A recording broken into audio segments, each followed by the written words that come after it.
Pacific can lead the way by scaling up EWS for all hazard.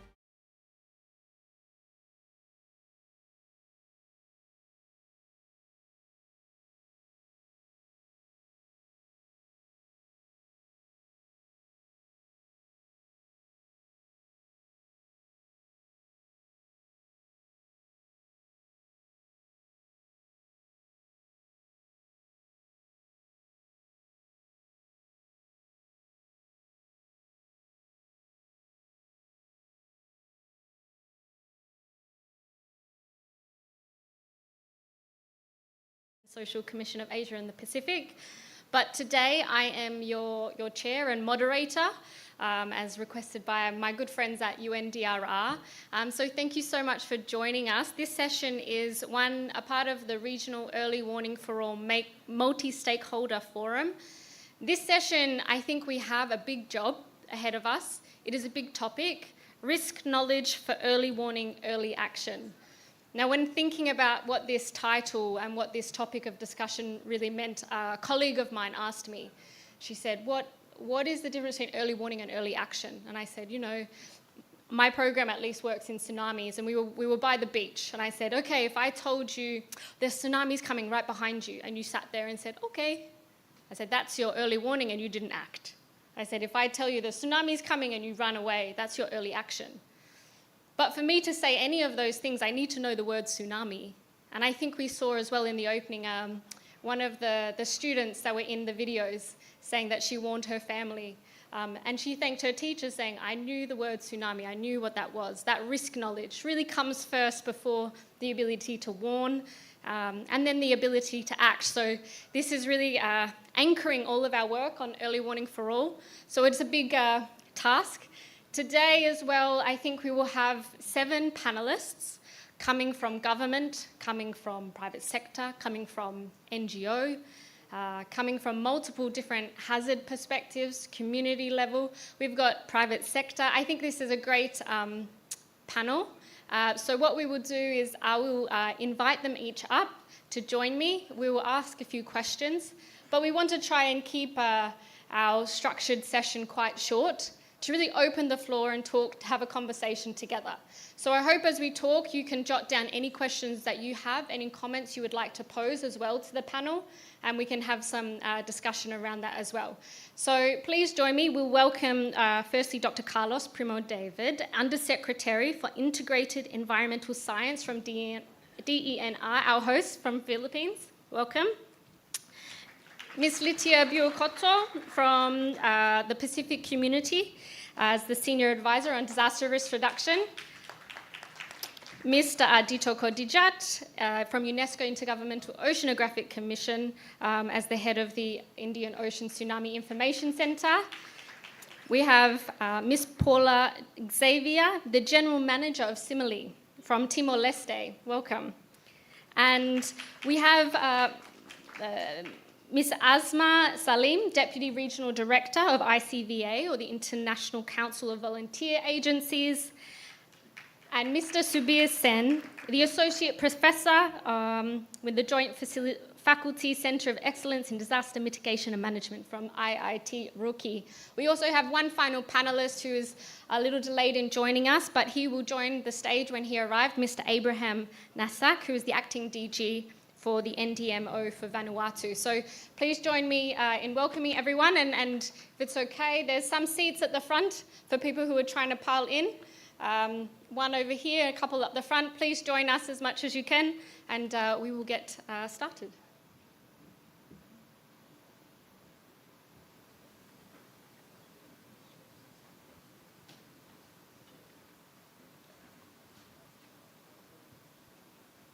Secretary Carlos, you have the first question of the panel, and what is here is very long. But in essence, a better understanding of the risk will lead to better decisions, better decision making. Mm-hmm. How about you open our discussion? I'll let you fill in any of the gaps that you would like from your perspective in the government of Philippines. Thank you. I will try my best. First and foremost, I would like to personally welcome all foreign and local delegates to Manila. Welcome. I hope you're having a wonderful time and learning a lot from our conference. Now to your question, disaster management has so many elements, a lot of moving parts, if you may. But I think the very first element that has to be present would be the information and the risks involved in a particular hazard.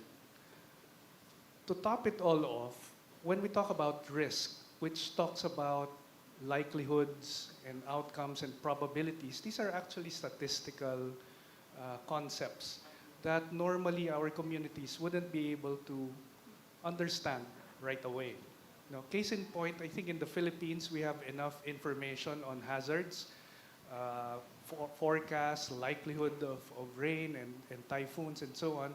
What I think where we fail is in communicating that risk. Because risk involves a lot of, as I mentioned, statistics. And so sometimes we relegate our forecast into something that is quite generic to cover all the risk that is part of that forecast. For example, we would say expect light to moderate and oftentimes heavy rains. We pretty much covered everything in the spectrum that may happen. So it's not very helpful when we do that. Or we can be very technical and say there is a 60% likelihood of a 100-year rain event. And in that particular case, not very many people would be able to understand. So I think the key is communicating that risk. And if it were up to me, I would probably phrase those two statements I mentioned to you somewhere in the middle. Definitely, I would use the vernacular, the local language, in communicating this. So in Filipino, it would go something like, may lagpas sa katamtamang posibilidad ng isang malaondoy na pagbaha. And it literally translates to there's a slight chance, no more than 50% chance of a 100-year event, but instead of saying 100-year event, every one of us, all Filipinos, know of a particular typhoon that happened in 2009 called Ondoy or Typhoon Quetzana, and we reference that. We reference that particular experience and say, oh, there is a slightly higher than 50% chance that it will recur. And therefore, that to me, I think, will merit action, the appropriate action for our communities. Thank you. Thank you. I think recalling memories is such a great tool to bring to the forefront of your mind different risk knowledge. Perhaps I'll go to Litia now. I think this is a big question as well to ask you is, on this topic of risk knowledge, where do you see the need to advance in the Pacific from your perspective as the Pacific Community or SPC? And when you look at the advancements needed in the Pacific for risk knowledge, what are some of the challenges when it comes to data, collecting, analyzing, that whole spectrum? Thanks for that. Pardon me.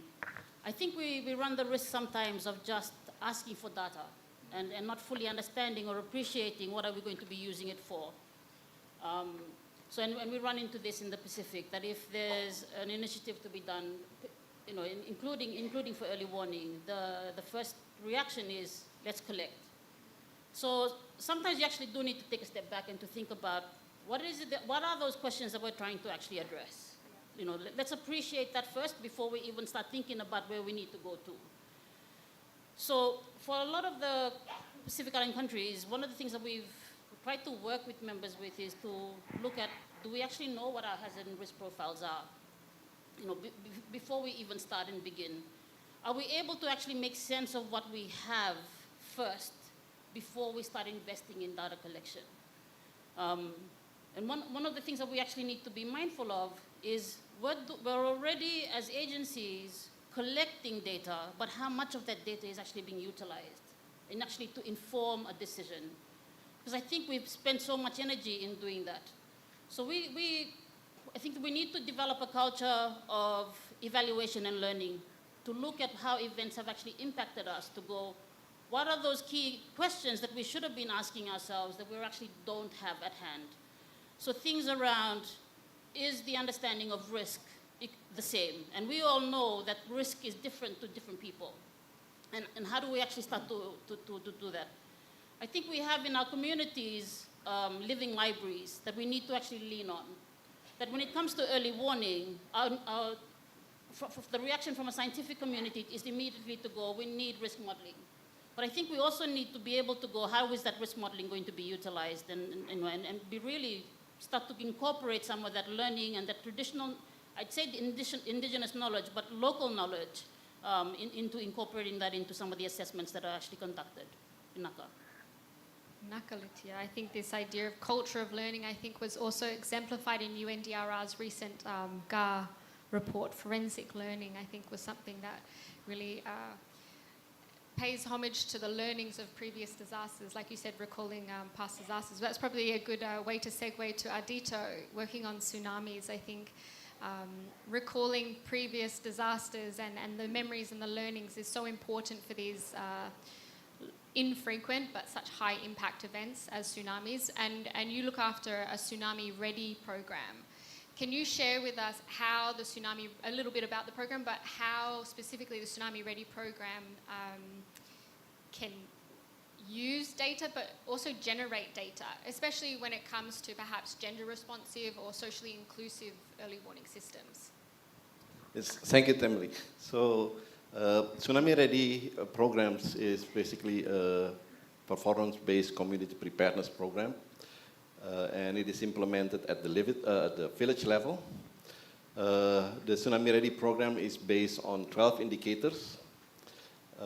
And actually, if a community have already fulfilled these 12 indicators, then they can request to be recognized as UNESCO IOC Tsunami Ready community. Now, within these 12 indicators, the first 3 indicators is really related to the risk knowledge. So the first indicators is where the community needs to know the hazard, to understand the tsunami hazard in this area. And this is where usually they work with more scientific agencies, research agencies, to do on the inundation mapping. So then the community will understand about what is the risk in terms of which areas will be inundated on the worst case scenarios of a tsunami. Now, based on that, then the community can start to collect data in terms of, this is the indicators. Number 2 is to identify how many people at risk who is living in these potentially inundated areas. And they have to generate the data segregated, so it is based on age, based on gender, based on vulnerable people, and so forth. They have to be able to identify specifically in this village communities areas. The third indicator is related to the more of the infrastructures, so critical infrastructures that will be also inundated, like schools, how many people in the schools, market, mosque, or religious building, and so forth. So that's data needs to be developed by the community because they know the areas. And this information is then feed up into the disaster management agencies at the higher level. So the disaster management agencies also knows at the village level. And so then the village also needs to use this data in developing the other indicators, like developing evacuation map. The evacuation map needs to be based on these data. Continues through the indicators until they have, for example, developed the emergency response plan.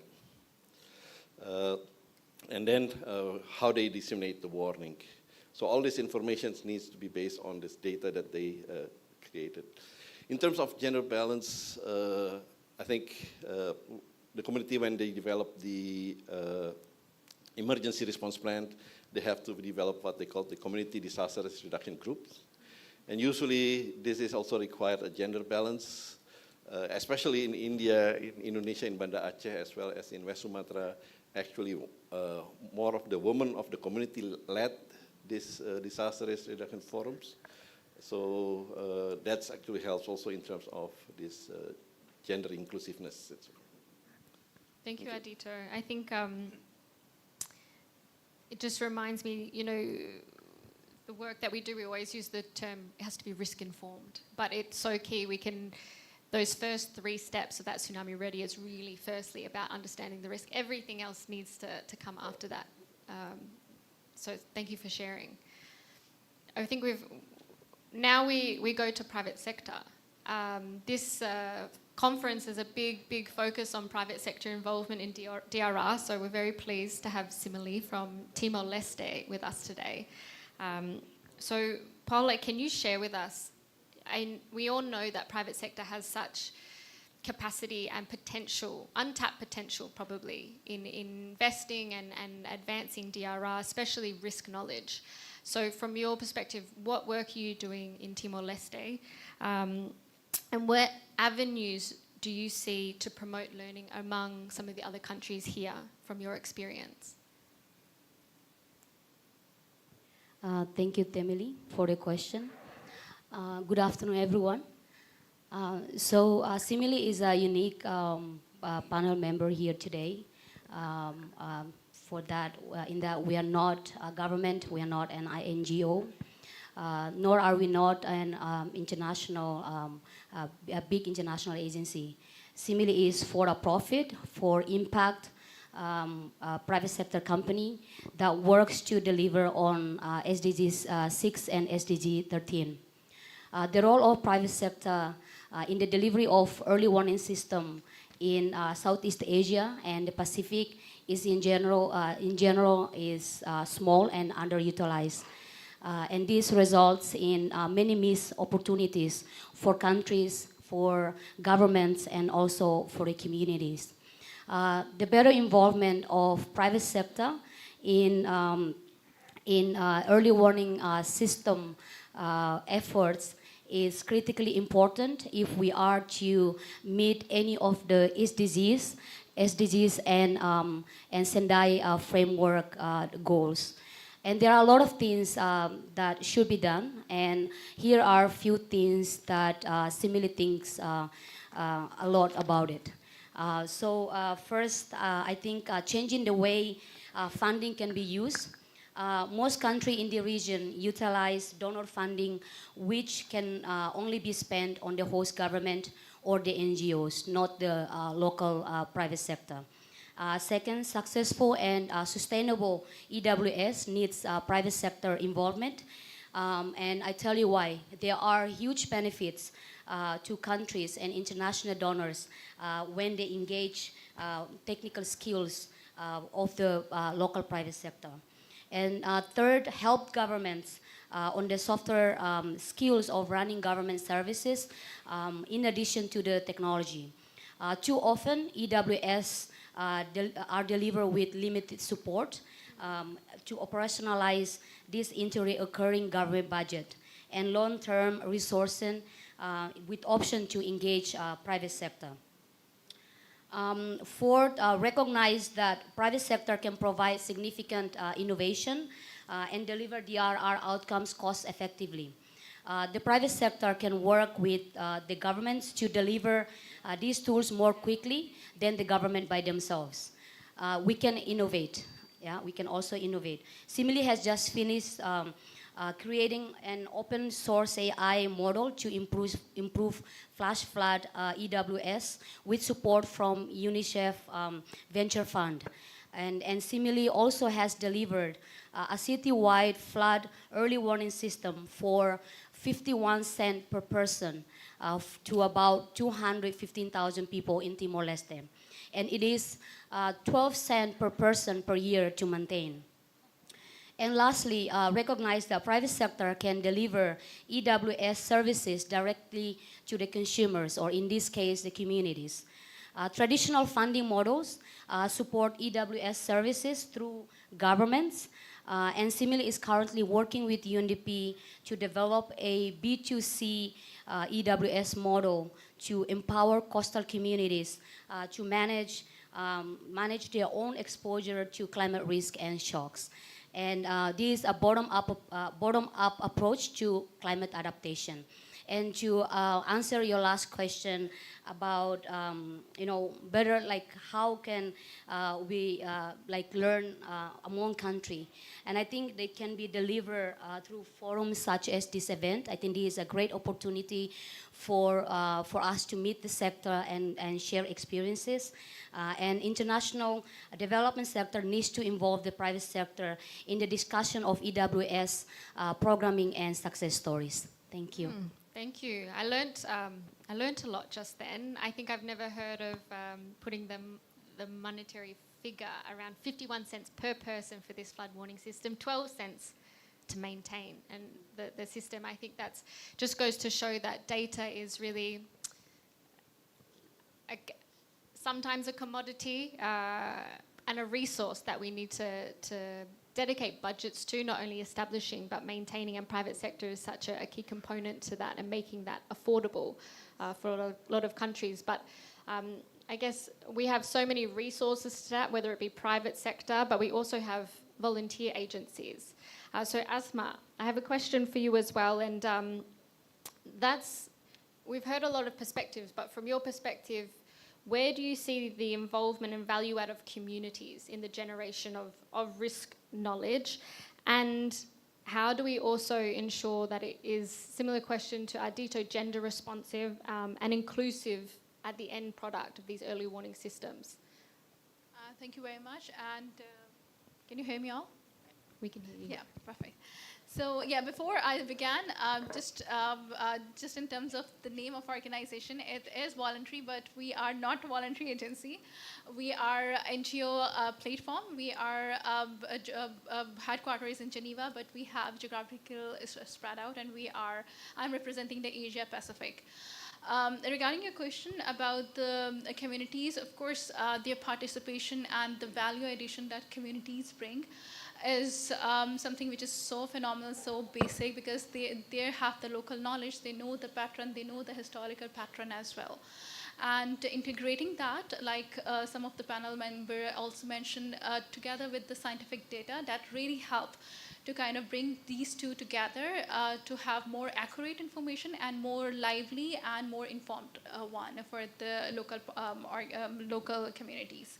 In terms of the how part and how we translate it, there comes the capacity strengthening and capacity sharing part, because we believe that, of course, they have the strong knowledge, they have that patterns and the data. You go to the local community, you get to know about how much important and how much indigenous information they have, and how we can utilize with the scientific data, and now with the gold mine we have on the artificial intelligence, how we can utilize that as a strong tool for communities to be better informed. And there comes the NGOs, and there comes the CSOs part, and also the think tanks as well, and private sector, of course, to kind of break down that information for the local communities to understand that pattern and actually implement those scientific research and those changes within their communities. Another important part, which is how we make sure that they have more meaningful participation, there comes the inclusion of much more vulnerable communities, gender, women, gender groups, marginalized groups, person with disabilities, and also older people, where you get more information. And of course, with the theme this year with APM-CDRR, youth and children are of course a very important stakeholder as well into these discussions. So I mean, like, these are the important elements to bring more cohesive and more inclusive community practices and involvement as well. And one more important thing, which is having much more voice from the local CSOs, because they are much more closer to the communities and actually the voices.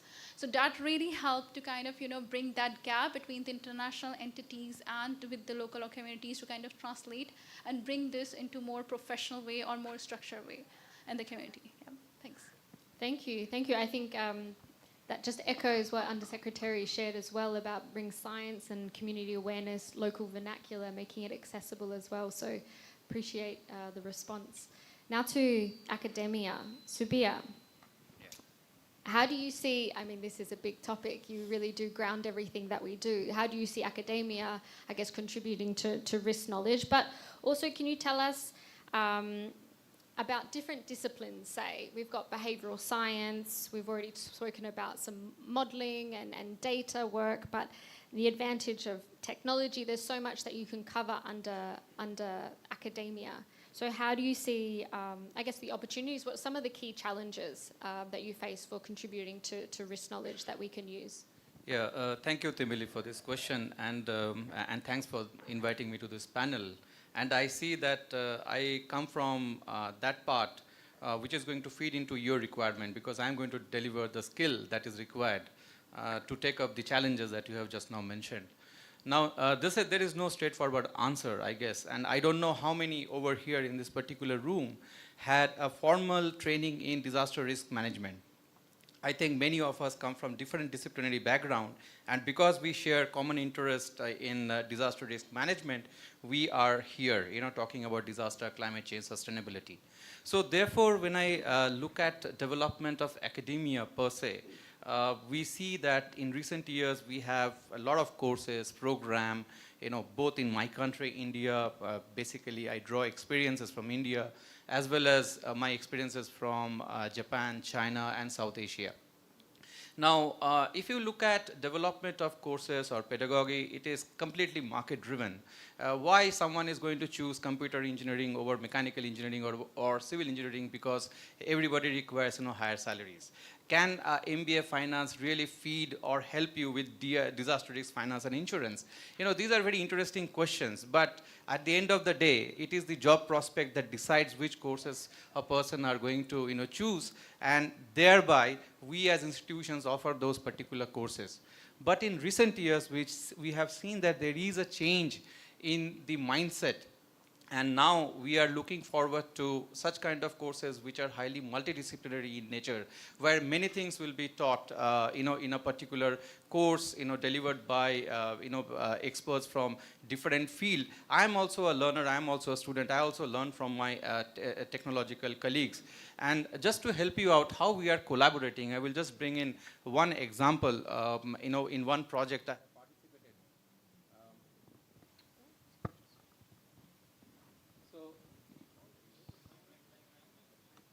1, 2, 3. It's working? Yeah.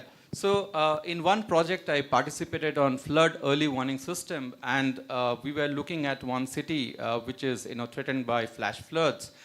The ultimate beneficiaries are community and the urban local body. So when you talk about the devices, of course, you require electrical engineers, you require computer engineers or computer specialists who can develop the dashboards, analyze the data. But then you also require remote sensing guys. So in our team, we had persons with remote sensing experience. We had geotechnical or geologists, hydrologists, water scientists, and finally a guy like me, social scientist, an economist who was trying to understand what is the cost requirement, finance requirement. But we also missed other disciplines. For example, legal. There are several legal aspects. There are certain planning-related issues which we could not cover because we didn't have a planner in the team. But yes, when you look at early warning systems, when we are trying to innovate, invent something new, we actually require members from different disciplines. Yeah, thank you. No, thank you. I think that also illustrates the point that when we do talk about risk, it's important to firstly understand the hazard, but also the vulnerabilities. And the vulnerabilities come from all aspects of society. I say this because I have a civil engineering background. So for me, it's how strong the house is. And if we've got weak structures, then we know that are a higher risk. So I think that adds to that risk knowledge component. I'm just going to look at our friends at the back just to check if our last panelist has been able to join us yet. Not yet, so we might open the floor to some questions. If you have a question, we have a hand already. Please stand up. There's a microphone just behind you, if you can see. We welcome you to just introduce yourself first. And if you have a question, and if there's anyone specific on the panel that you'd like to direct that to, please, you're welcome. The floor is yours. I think they're bringing you another microphone. Thank you.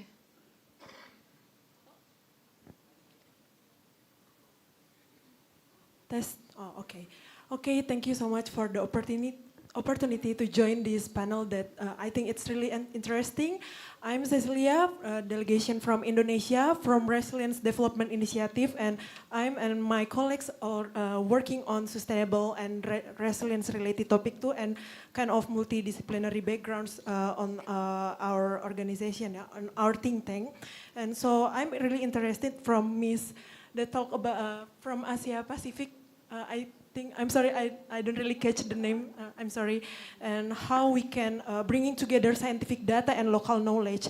And maybe a short question from me, because you said that how we can bring the data is from the involvement of NGO, private, and think tank. And yeah, me as a representative of a think tank too, so I want to ask, what do you think, or what your perspective on the key aspects to make an enable environment so NGO, private, think tanks, and so on can contribute to bringing together scientific data and also local knowledge? Thank you.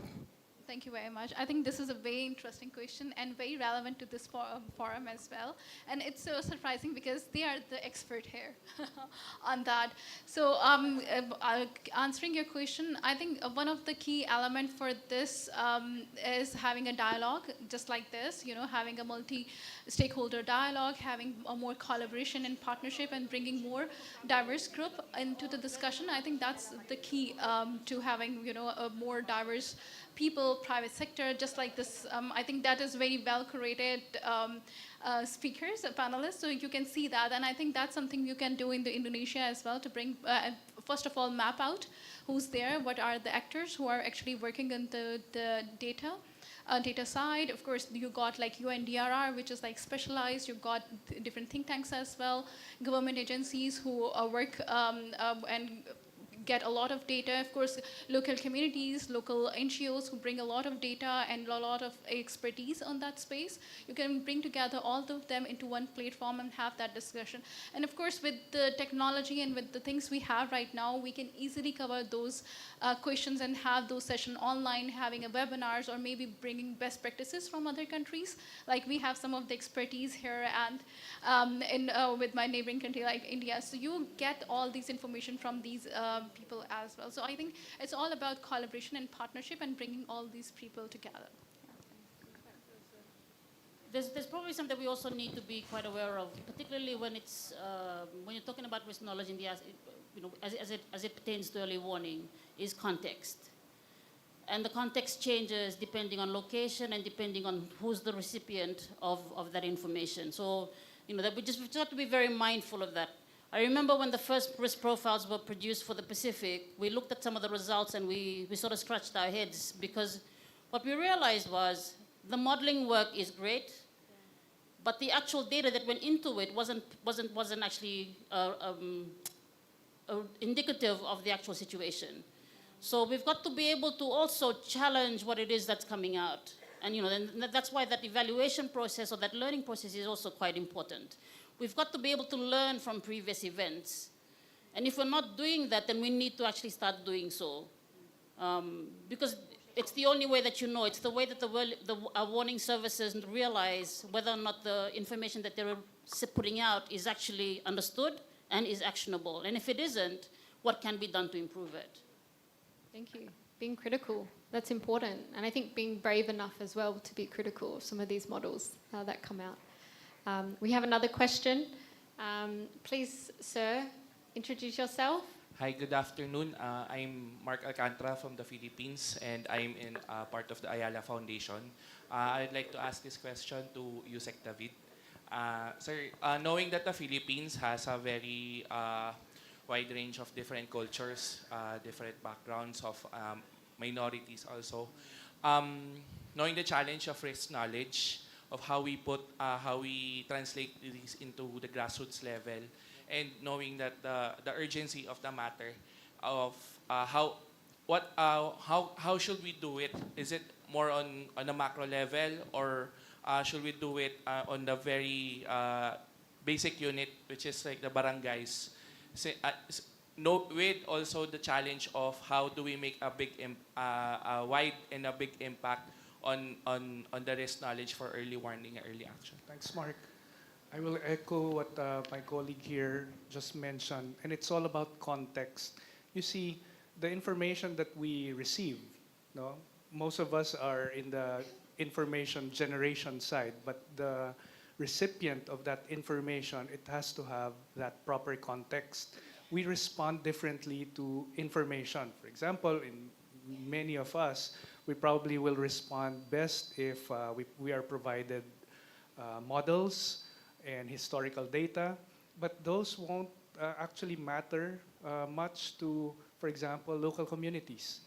They will not understand because the context is not there. And therefore, unless we bring to the ground that particular information that they can relate to, and one way is to actually build on an experience that they probably have, and we do have a lot of experiences, and anchor that piece of information for this new risk or hazard that's about to come to an experience that they can relate to. I think that is most effective. I might also request Adito to also echo some of these sentiments. Yes, exactly. So I think in terms of risk knowledge, the community or at the lowest level in barangay or in village needs to know what there is. But I think in developing the risk knowledge, this is something that academia or research science can help in terms of building, because there is, especially when we talk about tsunami, it's unique because it's infrequent. It happens rarely. So we are really relying on modeling, on tsunami modeling and so forth. So, and that's something that at the barangay level or at the village level does not have the capacity to do that. And this is where the scientific academia is. But then the use of this knowledge is very important for the community, because they know exactly which areas that will be inundated, because they live there, they know the areas. And that data actually helps in terms of building the resiliencies, because they have the data, they know people who live where and so forth, they know what is the critical infrastructure and so forth. So again, it is really context, local context, but again, the initiation of the risk knowledge might need to be supported by different already well-established like university and so forth. Thank you. And that also, generations play a role. Telling stories play a role. I just want to probably praise UNESCO, saying that they have a full wealth of eyewitness testimonies from disasters from nearly 80 years ago that have been captured for this specific purpose. I'll plug you there. I think maybe I'll also plug UNDRR and the art exhibition that's happening in MOA as well. I think you can see some of those. Another question from the audience. Oh yes, Undersecretary, please. Let me just add one particular example, and it might resonate to our neighboring countries. In 2013, we had the super typhoon, the largest, most powerful typhoon ever recorded, in 2013. And we knew a week before that it will cause storm surges. But the scientific community did not want to call it a tsunami. And therefore, we were calling it a storm surge, except that we did not have any experience of what the hell is a storm surge. If we said, although inaccurately, that it is like a tsunami, then people would have responded differently. And therefore, this is just a lesson that we learned, that sometimes if we are too strict with the science and get bogged down on the details, the information that we are able to bring down is not effective. No, so that's a lesson learned for the local scientists here during that event. It's a brilliant point, highlighting the cascading, I guess, risk knowledge as well. Typhoon into Sir. Have you got a microphone with you? Please, can we have one at the front here? Oh, we have one first question here, and then we'll come back to you, sir. Please introduce yourself. Hello, Hello, good afternoon. Thank you so much, ma'ams and sirs, for the insights earlier. I'm Aljun from the Philippines. I'm from the University of the Philippines, Visayas. We've been talking about the essence of communication. Yusek reiterated that earlier, which is actually very good, and as illustrated by the experiences of the other in other countries. I'm also quite interested on the communication aspect. I'm also a communicator, but I feel like there's this, I don't know, maybe limitation to the participation of communicators. of course, you have your own expertise based on your experiences as well. But as mentioned earlier, it would be better if it is transdisciplinary. If we will employ that, maybe we can have a bigger picture in better approaching it as well. Sorry, I have to express that. My question really is, since we're talking about early warnings for all, and because these pieces of information are still technical and scientific, thus the community doesn't really understand and appreciation dwindles as well. Part of the vulnerable population are the persons with disabilities. It feels like because of the smaller percentage of their population, it feels like it's not specific to their needs. As such, they are still becoming vulnerable. In your experiences, ma'ams and sirs, what strategies have you employed or are you exploring to make these early warning inclusive, most especially to the vulnerable sectors? Thank you. Brilliant question. Who would like to respond to this one? Yes, Shubia. Oh. I would like to respond to your first observation or comment. I would also like to inform the audience that there is a lot of cross-learning happening across countries, within institutions and institutions within a particular region. So there is no need for you to always reinvent the wheel. There are certain expertise which are available. For example, to understand the problems in the Himalayan region, we have the Himalayan University Consortium, which is housed in EC mode. Similarly, we have a South Asian Alliance of Disaster Risk Institutes.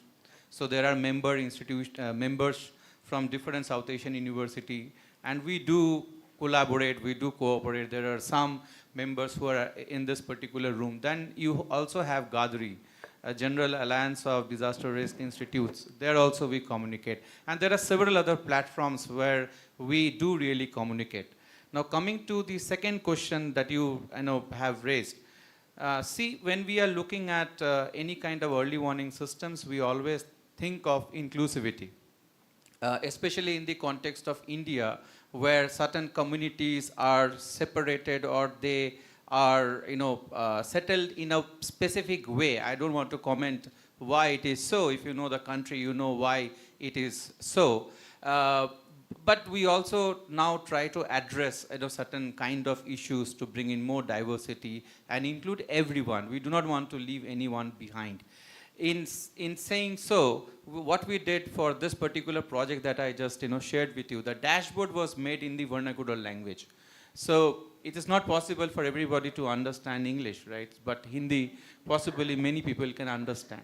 So we have certain apps being developed like Bhukamp Alert or Earthquake Alert, right? So that is again available in the vernacular languages. So such kind of initiatives are there. Yes, scaling up is an issue. And there we would look forward to industry participation to scale such initiatives because funding is very limited. Yeah. Thank you, Shubir. Would you also like to respond, Paula?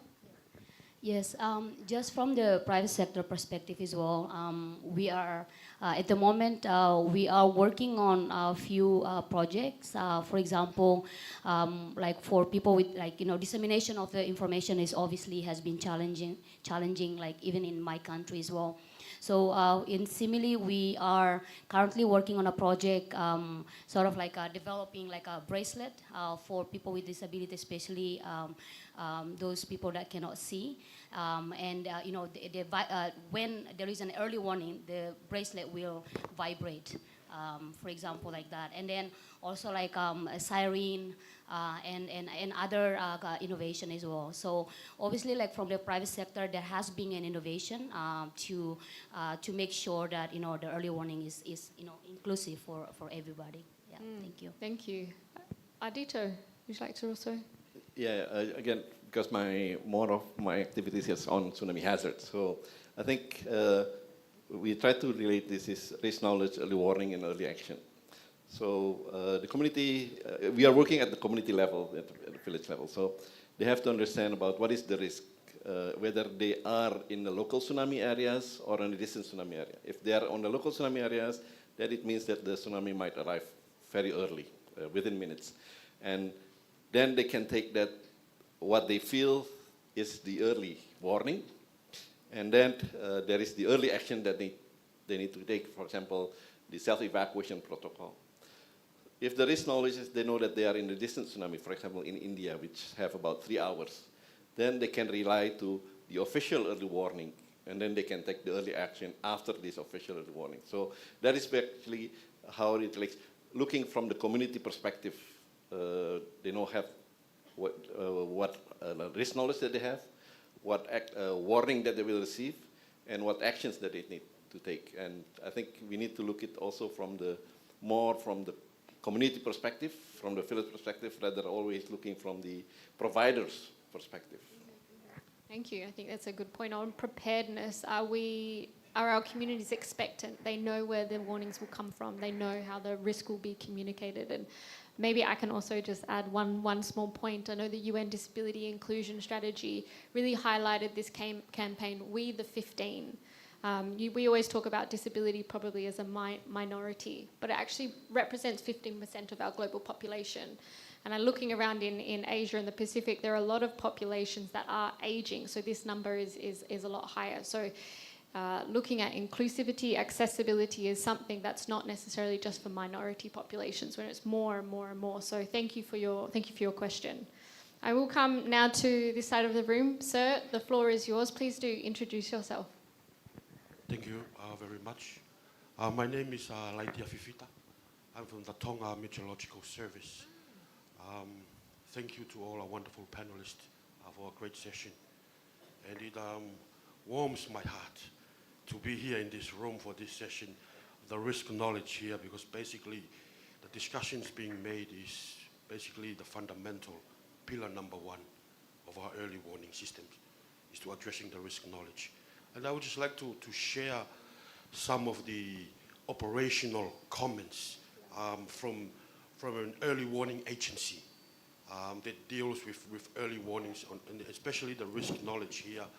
And I would like to come back to Litea's comments on echoing the importance of traditional knowledge and indigenous knowledge, because obviously in the Pacific, in Tonga and in our Asia-Pacific region, our ancestors had their own way of foretelling hazards, disasters. If it's an active tropical cyclone season, but the heavy fruiting of the mangoes, the sun, the moon, they even sailed it. So development, science came, and we're not reinventing something new. It was just a way of life in the Pacific region. But I would like to ask Litea. I know there are key gaps and challenges in our Pacific Islands region of addressing sustainable risk knowledge practices and activities. And one of these key issues is linking the science and verification of our traditional knowledges to the science justifications of things. The documentation, the collection, contextualizing of risk knowledges from grassroots levels, scaling up to national and even to regional events. Also the technical side of things from an operational forecasting point of view, where we foretell tsunami, rain, cyclones, and so on and so on. But one of the key operational gaps is the capacity development of the local staff at national meteorological, hydrological services, who is at the forefront of providing these early warning services and products, let alone the financial support given to the national Met services to drive this disaster risk early warning, turning it to early actions. So there's a couple of challenges we face at small island developing states, but I'm just seeking out your expert opinion here on the floor. What are sustainable way forward to address the gaps that we face in the Pacific in terms of disaster risk knowledge, Pillar 1? Thank you very much. Thank you, sir. It's so wonderful to have Tonga Met here in the audience. You talk about capacity gaps, but you really do act as a leader in not only the Pacific, but in the region from understanding some of the risks that you face. So really do appreciate your remarks and your comment, but I'll pass over to Lithia. I think one of those questions was addressed to you on traditional knowledge, and then we'll open up for some of the other panelists. Thank you for that. Lithia, I'm going to have a talk to you after this. I think the terminology around traditional knowledge, we've sort of used the Western principles of learning, and we're trying to actually, we've sort of forgotten that traditional knowledge is actually experiential. It's something that actually came and accumulated over many, many years. So it's not a thing that happens today that you've just acquired because someone shared it with you. It's actually based on accumulation of experiences, and how do we actually correlate that with the science of today? And those conversations are actually that. They're a conversation.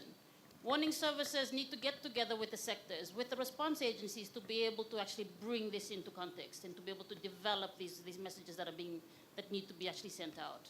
And the points touched on earlier, where these conversations actually need to be had. You need to actually sit in a room with your colleagues and counterparts. In the same way that we apply risk reduction or risk management, it is multi-sectoral, and I think we've got to start thinking about early warning in that aspect. It doesn't just belong to the warning services and it's their responsibilities. You have to have that conversation. Stop waiting for agencies to come to you to tap into your experience. Actually go and how can we improve that with yourselves? And I haven't spoken specifically to what you're saying, Lithia, but I think that's, that just needs to be applied across the board around how we actually change the way in which we're communicating risk. Thank you. Would you be able to talk more about the scientific verification of traditional knowledge? Yeah, very quickly. What I have gained from my field surveys is that in India also we do have very strong tradition, and we are also proud of it, right? Like you should be of yours and everyone over here. But at the same time, what I have understood and learned is that both are equally important. For example, a farmer does really depend on the weather forecast to know when it is good for them to farm their lands, right? But also they complement it or they support it with their own traditional knowledge system. I think both go hand in hand. So if you are in the upper Himalayas, there are many participants from Nepal. They will tell you that they sense the humidity in the air, and then they will tell you that there is a probability of rainfall without even looking at what the weather department is saying. That's exactly what you have mentioned, that it is experiential. And also there are cultures which teach you over a generation what to expect from the environment. So I think even though I come from IIT, I should be very proud of science and technology, which I am, of course. But we should also value our culture. They should go hand in hand. Thank you. I might look to the floor. Any other questions? We have one up the back. Thank you. Yeah, good afternoon, everyone. I'm Maria Isabel Abiganya from the Philippine Institute of Volcanology and Seismology. My question is directed to USEC David. Sir, thank you for your practical suggestions to communicate risks, especially in statistical likelihood or magnitude of risks by events to past events. But my concern, maybe the others' concern also here in the room, is how to effectively communicate these concepts to people who do not share the same experience, like young children, the Gen A, Gen Z, whoever, and the foreigners and immigrants. And the other panelists may also give their ideas also. Thank you. Thanks, Mabel. Such a difficult question. And of course, the older the person is, the more experience in terms of natural disasters he or she would have.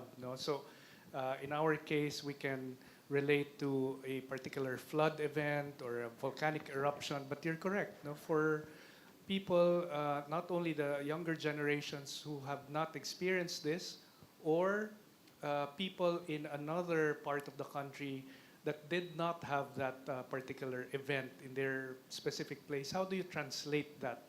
There are a few ideas that we were exploring, I was still with the Department of Science and Technology, and this is through stories, this is through animation, and actually hearing people who have experienced it. There's a specific term to that. It's translating one's experience to another person and owning that experience. It's obviously easier said than done, but that's the only way that I can think of on how to translate that experience to somebody who has not experienced it himself or herself. Perhaps some of the other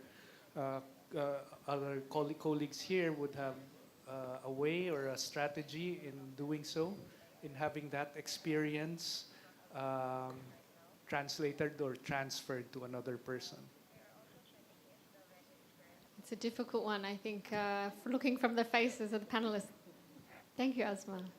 Yeah, so I think here comes the NGO part, because they are very much close to the communities, and they are very much aware of what's happening and what are the new trends and tradition which are experiencing outside of the world.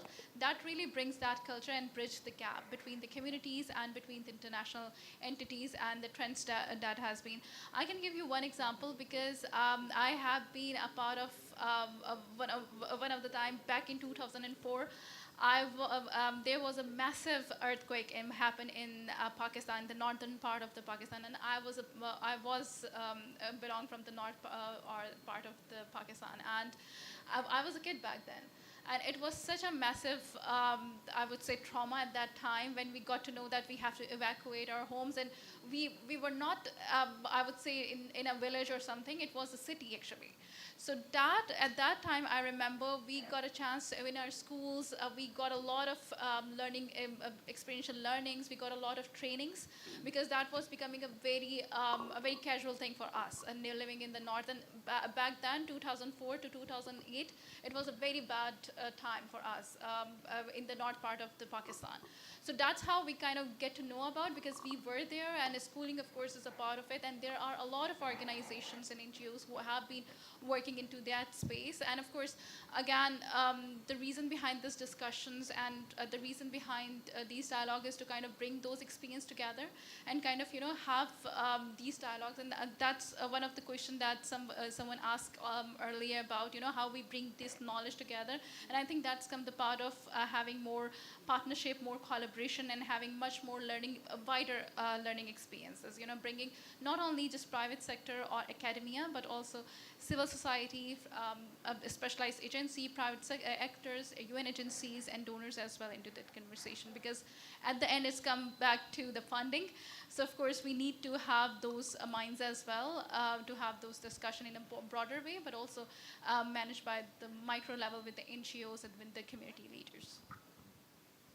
Yes, Vidya. If maybe I could just add, so we talk about language, and I'm so glad that you raised that point around the differences between the generations that we're actually tagging, and I think this is where the work that you've done in Timor-Leste, is quite an interesting one. Well, it's interesting and it's intriguing for me, because you speak to different generations, and you pick the medium that you use in that communication. Yeah. And I think that's what we've got to realize, is that we've also got to diversify how we're communicating and the medium within which we're communicating as well. And I think that's, the private sector have innovations around this. Thank you. I think just looking at the time, we're doing really well for time, which is so wonderful. It's rare for these sessions, so I'm really grateful for all the questions. So far, two of my key takeaways is our risk knowledge is only so good as our ability to communicate it. And also this interplay between science and experiential risk knowledge. There's some of my key takeaways right now, but we can keep asking some questions. Any other questions coming from the floor? Please help me if there are. Oh, yes, over here. Hello. Can we have a microphone up the front here? It is coming. While they bring the microphone, please do let me know if you have another question to come up straight after. Okay. Hello, good afternoon. My name is Mariton Bornas. Thank you for these wonderful discussions. I'm actually with the Philippine Institute of Volcanology and Seismology, and actually we have been involved with the deployment of early warning systems. So speaking on the side of people who are actually operating and implementing these early warning systems for all, I think our experience has been that definitely there have been many gaps when it comes to communication and meeting all of these expectations for the dissemination of information. But again, also our experience is that many of these expectations are actually unrealistic. And so in the Philippines, what we have been experiencing when we have disasters is there's always the top-bottom type of mentality that goes on. It's always the warning agencies that get blamed. When in fact, there is so much that could be done by the communities, first and foremost, the local governments, the communities themselves, owning up to a lot of the things that could be done from the bottom-up approach. So in a lot of these disasters, many of the communities or many of the local governments, there are so many of them who have actually learned experientially from the disasters, and they actually take affirmative action when it comes to when we already have this disaster. So you can see on the ground that a lot of the communication gaps have been addressed, not only by the, and not depending on completely what the warning agencies actually communicate, but also through their own initiatives. And I think there must be an emphasis on this in the Philippines. We have to meet in the middle because, you know, disaster preparedness is everyone's business. It's not just the business of scientists. In fact, in the volcanological community, if I may communicate, in the international volcanological community, after the L'Aquila events, there have been initiatives by the organization, the Worldwide Association for Volcanologists, to actually limit the role of scientists in disaster response, to limit scientists in just the communication of scientific data. And in the Philippines, we go beyond that. It's always a challenge for the warning agencies to communicate information amongst all other burdens that we have, like operational efficiency, et cetera, et cetera. So I think my question is, how is the experience in your countries when it comes to this, the meeting of the top to bottom and bottom up approaches and initiatives? Thank you for sharing the affirmative action that you've seen through PhilVox, top to bottom, bottom up, top down. Does anyone have an initial response to this? It's a hard point. That is one of the challenges. I think maybe we can acknowledge what are the challenges with bottom-up approaches and top-down approaches when they don't meet in the middle.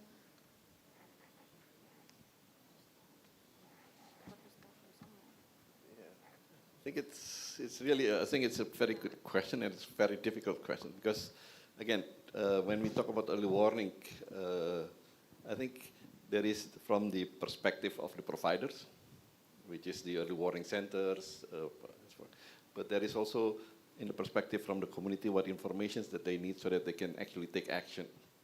And sometimes this doesn't match. Or maybe not sometimes, but most of the time it doesn't match. And I think it's understandable because it's really difficult for the warning providers to change because they have a lot of, it relates to a lot of things. It relates to their standard operating procedures, related to the international norms, related to the, so it is difficult for them to actually change the message so that it accommodates what is needed at the bottom. And so it is, I think it's an ongoing discussion that needs to be discussed so that the message that is being issued by the warning centers really provide advice of what actions need to be taken rather than data or information that might not relate to the actions that the community needs to take. And I think it is a difficult question. It is not an easy step to take because, again, as I mentioned, the providers needs to follow a lot of regulations, a lot of norms, a lot of informations that it's not easy for them just to change because it's affect a lot of things. But it's an issue, yeah. Mariton actually pointed out a very important issue, and that is sometimes the information that is provided is already sufficient, more than enough. But the response from the communities is not what you were expecting.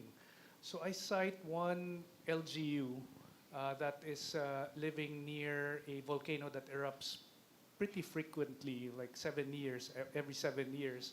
They have a 3-stage warning. The first one is to inform the communities that this volcano is about to erupt, and the first to evacuate would get an extra bag of groceries. So there's some incentive for them to evacuate.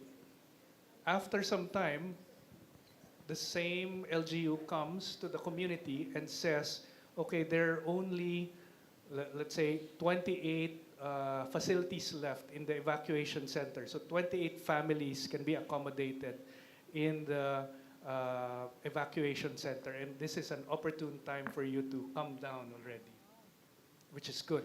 And then the third time that they come, they actually bring the police. If you do not evacuate, we will put you not in the evacuation center, but in jail. And so this type of warning, maybe it's applicable to this particular place. It's quite effective. No, so you have those tiered approach to communicating to the community, and they respond differently. No, and obviously for the last people that held out and not evacuated, okay, it's a matter of, okay, a volcano is about to erupt, or do I go to jail? So it's an easy decision for them. Dr. Carlos, before you finish, forgive my ignorance. LGU stands for? Local Government Unit. So this is a province, no, a governor that instituted this particular type of system. Incentivizing. Oh, we have a question back. Mariton, we have a question for you. To the audience. This is good. The next stage of discussions, we ask you the questions. Please, Lytia. I was wondering if you ever get to interact directly with, I wonder if you interact directly with communities or sectors around the types of messaging that you do release.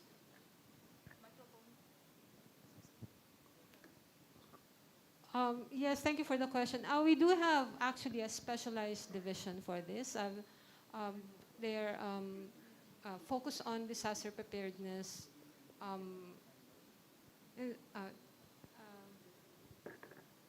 geological disaster preparedness and awareness division. So they conduct, it's a very proactive program for educating the public. They conduct activities to teach teachers, students, local government units, even the media. Their engagement, they conduct activities that engage all sectors of the society, and they are also in charge of bringing our information to the social media. Aside from that, we have focused activities with a lot of stakeholders. For example, now they have a campaign for regional campaigns for multi-hazard or disaster preparedness, and all of the information tools that can be used for by local government units, public stakeholders, organizations, etc. And I guess I think that is more of a structured strategy for communication. But a lot of the communication that really are very difficult for us is actually emergency during the emergency situations. And there are so many competing interests when we have emergencies, earthquakes, volcanic eruptions, all other earthquake, tsunami. So communication really becomes really complex, and the demand for information actually shoots up exponentially in all platforms especially in social media. So, for example, I take the example of Taal volcano eruption in 2020. We had to adopt a policy in which we answer only questions that we are, in which questions on about data that we have put out. We cannot answer questions about the data or the prophecies of other people, organizations, or individuals, because there is so much. So we had to take that kind of position. But there are so many layers to communication when there is an emergency, and we really appreciate it when our partners in the local government and the disaster, because we do have the National Disaster Risk Reduction and Management Council, we have the DRR councils in different levels of government. So we really do appreciate it when they also take up the issue or all of the requirements of the public when it comes to communicating the hazards or the events or the several aspects of the emergency. Thank you. Thank you. That was a great response. Next time we'll invite you to the panel, if that's okay. We have a question right in the middle of the room, please. And let me know if you have, we might open the floor for one more question. So wave if you would like that to be okay. We have one up the back and here, but we'll go to Michael. Hello, my name is Michael Ernst. I'm with USAID. Good to see you, Tamale, and excellent panel today. I wanted to throw out just a few things, because I think for early warning and early warning for all, especially in the hydromet space, the gold standard really where we're trying to hit is impact-based forecasting. And so that is predicting the probability of a consequence, which is risk. And so I sort of implore you not to avoid probability, but I think all of us have grown up with games of chance, and it's a wonderful way to interact with communities. They can understand chance and probability and consequence. So that's one thing I would sort of implore all of you. The other one, I'm a little concerned. I understand what you're saying, that people can relate to the experiences they've had in the past, but unfortunately, we're in a situation where the climate crisis means there will be impacts in the future that have not been experienced in the past. And so I sort of wanted to raise that issue, especially with heat waves in Indonesia. There's a plug for the Ignite stage. I think 3 p.m. they're going to be talking about the experience in Indonesia with that.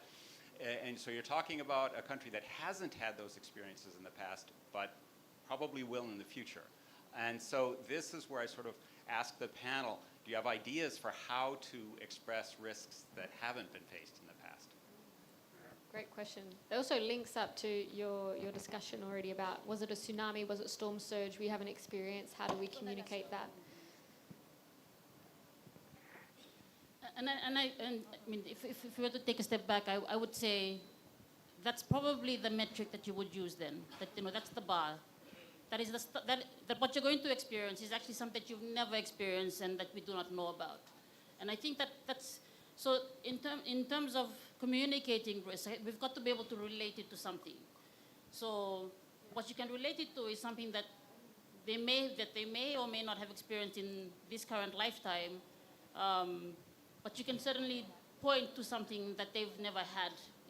So when Cyclone Winston came through Fiji in 2016, no one in my own office actually realized that a Category 5 was the highest category of a tropical cyclone. So, and so they're just going about their business on Saturday morning. I mean, why are you guys dilly-dallying? Go to the shops and get ready. So I think we also have to up the ante on the conversations that we're having. And right now, I don't think that we're giving enough thought to exactly what you're saying, which is around the consequence likelihood aspect. We can talk about consequence, but do we really know and understand what likelihood translates to? And that's work in progress for us as well. Yeah. And yeah, I mean, it's one of the reasons why we do need to be able to look at what's happened in the past, but also to link it back to what is the future telling us. Thank you very much for that, though. And thank you for bringing impact-based forecasting to the conversation as well. What are the impacts of these risks? What is the reason why we need to act? I think we have maybe 2 more questions. I'm just looking. We have one on this side and then one in the middle here, and I see one last one. So last 3 questions, and then we might be able to close. Thank you. Yes, good afternoon. I'd like to ask this question to USEC. I'm Karen from the Philippine Red Cross. I'm just interested with USEC because the Philippines has a resilience vision 2030, and that is to have a safer, adaptive, and disaster-resilient Filipino communities towards sustainable development. And then, in the 4 pillars, prevention and mitigation is one of the pillars. And there is a mention on early warning, particularly in the prevention and mitigation. As a Filipino citizen, I'm interested more on what is the initiative now, or at least the accomplishments of the local government, or at least at the national level in terms of institutionalization of early warning. Where are we now? Because we only have like 5 years or 6 years, then 2030, and then I'd like to understand as a Filipino citizen. Okay. Thanks, Karen. And of course, your organization is more into more response than early warning. And preparedness and risk reduction. And preparedness as well. I would say we learn the most after a big disaster. So I go back to my experience, for example, Typhoon Ketsana, Ondoy in 2009, and one of the cities here, Marikina, was devastated. They never experienced that kind of flooding before, to the point of Michael earlier. But after 2009, all succeeding floods, even at that level, there were no casualties anymore. So there was that local, dare I say, indigenous learning of their place being a disaster-prone area or hazard-prone area. And there are many examples of that. What you want to ask is, how can we institutionalize this so that even a city or a municipality that has not experienced something like that would have learned from the same experience of other cities? That is, I think, the challenge at this point in time. And that's where we were what we were talking about earlier, in terms of how do you translate or transfer that experience or that information to somebody else who has not had the luxury of that experience before. There's some, I can safely say there's some successes, but it's still not enough. So therefore, a concerted effort is required, including the proper way of communicating this risk. Thank you. I think another key message coming through: constant, continual, interdisciplinary learning between one another, sharing experiences. Okay, in the center back here, second last question. Thank you, sir. Thank you, sir, for all the panelists for the great discussion. I'm from Mongolia, the National Emergency Management Agency. I would rather say a comment, not a question. The thing is, for all those hazards that we can predict or somehow assess the risks, or we can do the forecasting, those are not. I mean, it is challenging, but it's not challenging as those disasters that are not predictable. For instance, seismic risks. So, like after Turkey or Syria earthquake, did we have a chance to really forecast? I think we should really see the opportunity of through the research and development, R&D, because there's a window of opportunity to actually not to predict, but to kind of monitor the signals of earthquake and seismic risks. So if you can incorporate R&D into the early warning action or innovation technologies, that would be very good achievement. Thank you. Thank you. That's a brilliant comment. I think R&D, risk communication can be core to our understanding and investment in risk knowledge overall. Thank you also for highlighting as well seismic risk. We can get very focused on climate and climate scenarios, but seismic is always there. I'm looking as well at our tsunami friend here. It's important, and I think I'm very pleased that it's also coming out in this early warning for all conversation as well. Thank you, sir. And then the last question up the back here. Hello, good afternoon. I'm Lei from Camarines Sur. I'm engaged with, I am a DR advocate. So this is in relation with the question from the US aid. This is in relation to the experiences that we should be preparing for. So one good example to that is in 2020, during the height of the pandemic, Camarines Sur was hit by three consecutive typhoons. These are devastating typhoons. I can attest to that because I am the weather monitoring person for the City Disaster Risk Management Office of one LGU in Camarines Sur. So after the first typhoon hit us, we are isolated in terms of communications. We were actually pointing out that risk knowledge is only as good as if it is communicated. So during that time, we were hit by Quinta, and a few days or 1 week later, we were hit by a stronger typhoon, which is Rolly, in terms of local name. Then after a few weeks again, Ulysses. So luckily, I was able to find a spot, a very risky spot, that I can receive in a very minimal signal, that I can receive information from Pag-asa. But that is too risky because the roof is not stable anymore. So the question is, from all, is there any experiences from other countries of how can we provide for the worst case scenario risk communication in terms of continuous provision of information even to the worst times in terms of battling disasters? Maybe other countries have good experience or practices that we may replicate or adopt. So thank you for that opportunity and thank you for the knowledge that you shared. Thank you for that last question.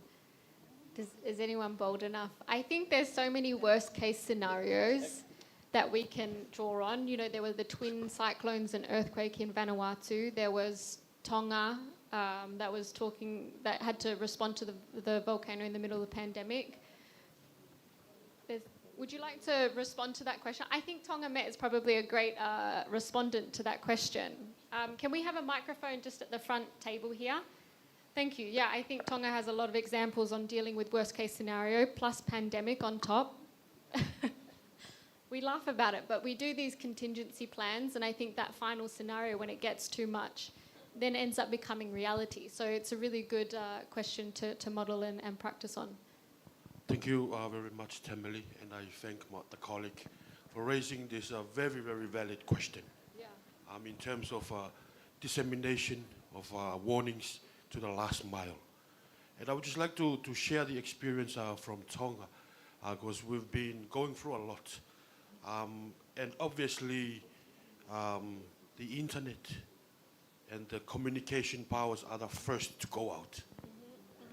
The reliancy of us in technology, in terms of internet and so on, those are the first things that go out, sadly to say.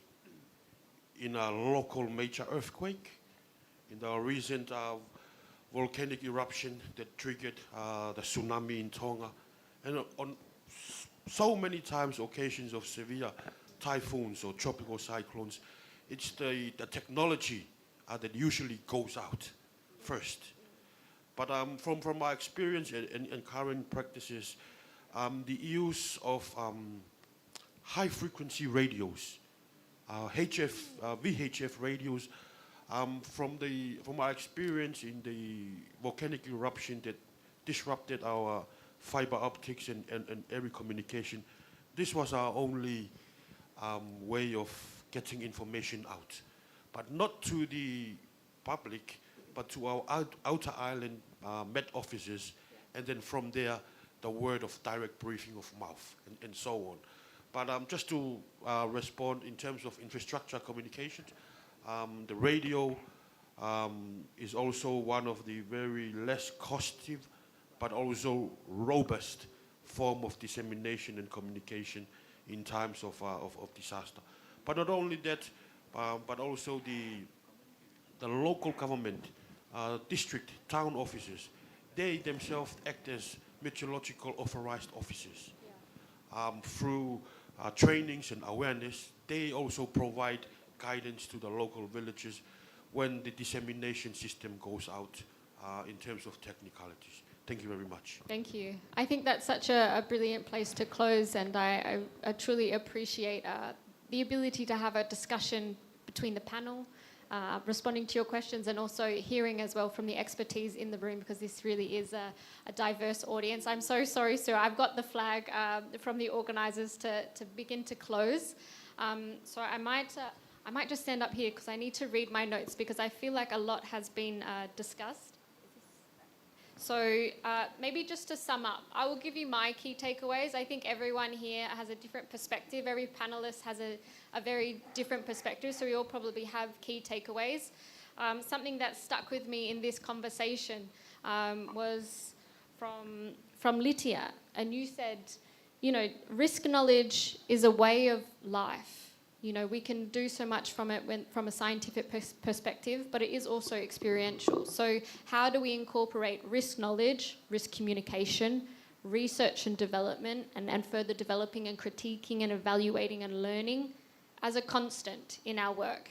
And I think that's important as well, what's come out, and I'll talk to my UNDRR colleagues who will probably be taking forward what we've discussed today, that our risk knowledge is only so good as whether or not we can communicate it, both internally, whether we can reach our fellow Met officers or fellow islands or fellow departments, or locally down, like top to bottom, bottom to top as well, like we heard, but also communicating that with the affected sectors and communities more. But also another big takeaway for me was it's everyone's responsibility. There is a role for everyone to play. We've heard from academia, private sector. We've touched on media, NGOs, government at the high level, local government as well. I think there's such an important role that we each have to play on risk knowledge. And it's not just sitting with scientists. How can we empower scientists to be able to share that information, and that we can broaden that information, whether it's also including Indigenous knowledge? There's some of my key takeaways. I'm sure there's a lot more. Let me just quickly look at my notes as well to take forward before we close. But some of the key challenges that we heard as well is about how a lot on communication, how do you communicate the consequences and their probabilities, the impact of some of these risks, and challenges around the fiscal space, the resourcing needed, not only to, I guess, come to that stage and say this is how we understand the risk, but to maintain and to operationalize a lot of that understandings of the risk into early warning and into early action. So challenges around resourcing. But I think above all, one of the things that I have written down here is creating an enabling environment. We can each come forward and say, oh, I can do something on risk, but how do we do that together? And I think the convening power, and I just want to thank UNDRR again and the Early Warning for All initiative to have this multi-stakeholder forum, because it's coming together and being able to say, okay, we are all willing to play our part in risk knowledge and understanding where the gaps are, where we can push, and where are the opportunities as well. And just to close, I just want to say that this region as well, we do also need to recognise and pat ourselves on the back that in the last 50 years, fatalities due to disasters have decreased. And that is with thanks to things like collaboration, to understanding the science better, to more technology, to early warning, reaching early action. So we have been going in the right direction, but there's still, like we've heard, so much to do. So with that, I will say, well done, but keep working. And join me, and we'll thank you, our panelists. Thank you, everyone.